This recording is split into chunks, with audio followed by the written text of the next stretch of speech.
Pag sinabing Mio ay isang household name ng Yamaha pagdating sa mga scooter mga idol na talagang maasahan mo sa tatag at tibay sa pangmatagalang gamitan. Tulad ng isang Mio na ibibida natin sa video na to mga idol ay sobrang astig ang mga features na makatulong sa iyo at magpapagaang sa buhay mo. Ito ang Mio Gravis version 2 mga idol. Pagdating sa convenient features at katangian nito ay wala na talaga. Finish na ang kalaban. Pero ang tanong dyan mga idol, sulit pa nga ba ang Mio Gravis version 2? Ngayong 2024, alamin natin yan mga idol. Welcome to Haji Moto Vlogs. And this is Yamaha Mio Gravis version 2. Let's go! Para magatid ng updated price regarding sa cash and installment nito, ay nandito tayo sa K Cervico, Masinloc, Zambales branch. At sila ay may mga motorcycle na available na abot kaya ang presyo. Pero quality at durability na brand ang hatid nila dito. But wait, there's more! Ang K Cervico ay meron ding appliances tulad ng audio-video appliances at home appliances. At para kay Chikiting ay meron ding gadgets na pwedeng cash and installment. Kaya laging tatandaan, basta one-stop shops needs ng pamilya, i-K Cervico na yan. Dahil sa K Cervico, caring mo na yan. Yeah boy!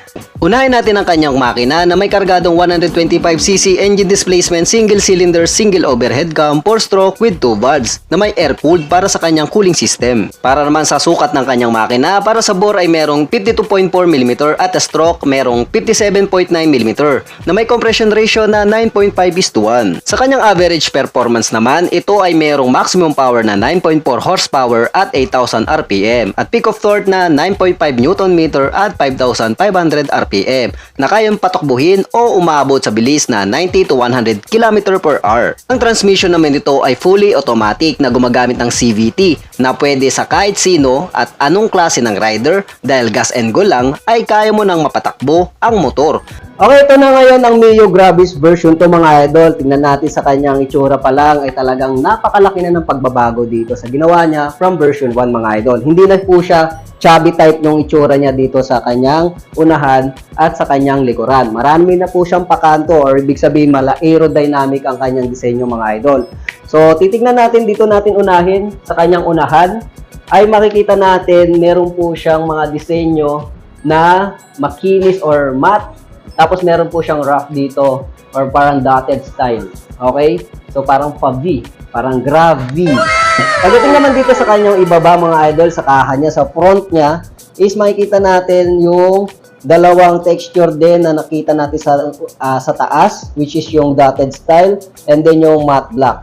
Dito naman sa gitna makikita natin yung traditional logo ng Yamaha, yung bilog, na napakaganda talaga tignan at napaka-proud talaga tignan kung ikaw ay isang user ng Yamaha motorcycle. So dito naman ay meron po siyang Gravis. Ito naman yung model name niya mga idol. Then dito naman sa gilid makikita natin ang Mio. Sa kabilang gilid naman mga idol makikita natin meron po siyang stop and start system. Ang ibig sabihin nito, equip po siya ng SSS or stop start system na kung saan 5 segundo kang nakahinto sa isang traffic ay kusang mag-off or mag-shutdown ang iyong makina ng motor mo. So sandali, gusto mo naman tumakbo, sa simpleng pagpiga lang, manunumbalik ulit ang igniting ng motor mo. Mas less po siya sa fuel consumption mga idol. At the same time, eco-friendly. Pagdating naman dito sa kanyang lens, dito maganda dito mga idol, meron po siyang tinted na kulay blue. So, maganda talaga siya tignan pag umaga. So, yung sa Gravis version 1, wala po itong ganito. Tapos makikita natin dito mga idol. So, napakahaba na ng kanyang, parang ito sa Mio Sportage, parang smiley. Okay? Ito naman, very aggressive na smiley. Galit na galit, ngumiti. Okay? So, dito naman makikita natin ang kanyang signal lights sa loob na gumagamit ng peanut bulb. Pagdating naman dito sa kanyang headlight ay gumagamit po siya ng split LED na merong 3 na ilaw, which is yung high and low beam niya mga idol. So sa una na gumagamit ng telescopic fork sa kanyang suspension, cast wheel naman na mags type with glossy painted finish ang kanyang ginamit na kulay dito mga idol. Okay, dito sa kabila mga idol, gumagamit po siya ng single disc brake with single piston caliper na meron sukat na gulong na 100/90-12. Tapos tubeless na po siya mga idol. Okay naman, dito naman tayo sa side profile niya mga idol. Una ng side niya is makikita natin meron po siyang minimal decals na Yamaha. Tapos meron po siyang glossy black and glossy gray. Dati kasi ang version 1 is pabilog lang siya, pa-chubby siya. Pero ito, more on aerodynamic design, mas aggressive tignan siya. The same time, pagdating naman sa hangin na bumabangga sa'yo, marireduce niya yung mga hangin na bumabangga sa'yo. So ito ang purpose niya mga idol. Ganun po siya kaganda pag aerodynamic design ang yung motor. Ang side stand kill switch mga idol, kagandahan nito, hindi aandar ang motor mo once na nakababa po yan mga idol. So safe po yan just in case na ikaw ay nagmamadali. So maiwasan natin yung aksidente gawa ng nakababa ang yung side stand, okay? Tapos dito naman sa kanyang kaha dito sa gilid mga idol, makikita natin ang minimal decals na merong kulay na black and gray. Mio, okay, na naka-emboss, tapos naka-emblem na Gravis. Ang ganda ng Gravis niya dito mga idol, no? Halata mong premium talagang motor na ito. Okay, dito naman pagdating naman sa baba, telescopic fork with drum brake naman ang kanyang ginamit dito sa likuran. Top ng gulong is 110 by 90-12. Then makikita din natin ang refiller ng kanyang gear oil. Okay, dito. So dito naman ang kanya airbox. Tapos ito ang crankcase niya mga idol. So ang kagandahan dito, wala na po siyang kickstarter mga idol. Ang ginagamit kasi dito sa electrical supply nito is SMG. Pag sinabing SMG, Smart Motor Generator, na kung saan mas malakas na kuryente, sapat na kuryente at mas tahimik na pag-start up ng makina. Meron na po siyang SMG. So, no need na kailangan ng kickstarter. Sa kabilang side profile mga idol, so same na decals ang ginamit niya rito sa kabila. At dito makikita ang kanyang air blower na gumagamit ito ng air-cooled mga idol. So, hindi po siya liquid-cooled. Air-cooled pa lang siya. Pero ang kagandahan kasi ng air-cooled is natural na hangin lang ang kailangan para mapalamig ang yung makina. So, mas less maintenance po siya at mas less cost of maintenance. So, ito naman yung kanyang exhaust. Okay, mataba siya na simple lang ang kanyang ginawa rito. Pero dito sa kanyang cover is halos sakop niya lahat. Nasa 40% na sakop niya kasi malapad po ang ginamit niya na cover dito sa kanyang exhaust. Bagay na bagay sa mga angkas na minsan naapakan nito eh. So, all goods do. So, dito makikita yung kanyang oil refiller na mayroong kapasidad na 0.8 liters o 800 ml mga idol. Okay, dito sa likuran naman tayo, makikita natin yung malapad na kaha ng kanyang tail light and signal lights mga idol. Napakalaki at mas visible talaga sa daan yung mga ganitong design, napakalapad, no? So, gumagamit ito ng ordinary bulb para sa kanyang tail light. Tapos sa kanyang signal lights ay gumagamit po siya ng ordinary peanut bulb. Tapos pagdating naman sa baba nito is meron po siyang reflectorized back fender mga idol. Ang laki, ang lapad. So ang kagandahan ng malapad na na fender or back fender is maiwasan natin yung talsik ng putik, gearbox, or water na pwedeng tumama sa iyong likuran sa mga sumusunod sa iyo. So, walang mabubisit sa iyo kasi napakalapad ng back fender niya mga idol. Okay, pagdating naman dito sa kanyang top mga idol, naunahin natin sa switches and button, meron po siyang high and low beam, turn signal lights, and horn. Then sa kabila naman, meron switch ng SSS. Then meron po siyang hazard switch para sa mga undecided turns. Then electric starter. And then dito naman sa kanyang kanan, meron po siyang throttle control with brake lever para sa unahan. Then handle grip with brake lever naman para sa likuran mga idol. Tapos ito naman ang kagandahan dito, meron po siyang safety park lock mga idol. Okay, ang kagandahan nito, kung sakaling magpapark ka ng uphill o inclined road, ay hindi dadaus-dos ang motor mo habang nakapark. So safe po yun kung doon ka magpapark mga idol. So sa simpleng pagpiga lang mga idol at pindutin lang, naka-lock na po yan mga idol, yung rear brake mo. Then, pigain mo lang ang lever is magre-release na yung park lock nito. Okay? So, dito naman sa kanyang panel, makikita natin mas mahaba na, mas wide ang panel nito compare natin sa version 2. Mas easy to read ang mga meter at gauge na dapat mong malaman. At meron po siyang simpleng isang button. Okay? Dito na yung select and yung set.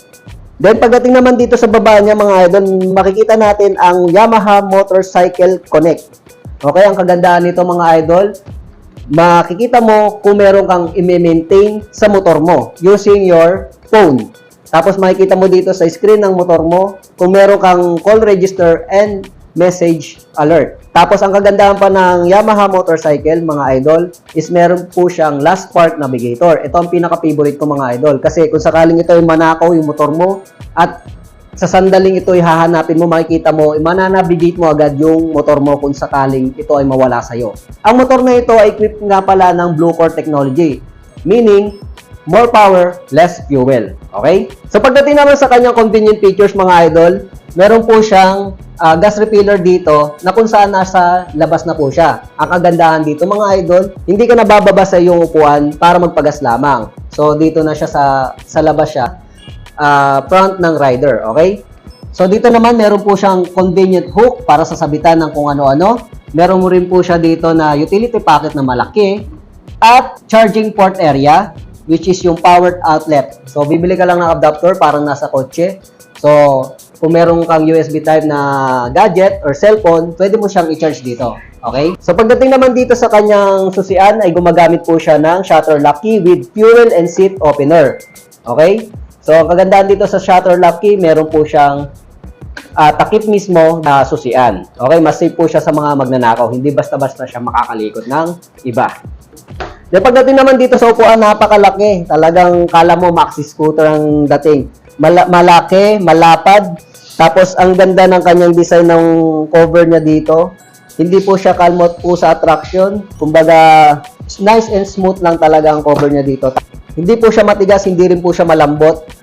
Very comfort itong mga idol kahit medyo malaki ang katawan mo, mga idol. Or malaki kang tao or mabigat ka. Okay? Then pagdating naman sa kanyang underseat compartment, mga idol, wow! Very huge, mga idol, no?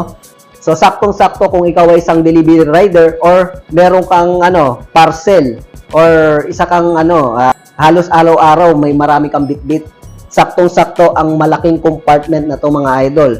Kasya ang full face helmet pero depende po yan sa brand and size. Okay? So dito makikita natin, napakalaki. Ang dami mong mailalagay dito like box, na mga maliliit, mga parcel na maliliit, or anything. Okay? Dito mo rin makikita yung mga battery niya, mga electronics niya, CDI, sensors. Okay? So kung merong balak i-repair, nandito lang po yan, mga idol. Para naman sa body dimension, ito ay may haba na 1,905mm, lapad 690mm at ang taas nito ay nasa 1,110mm.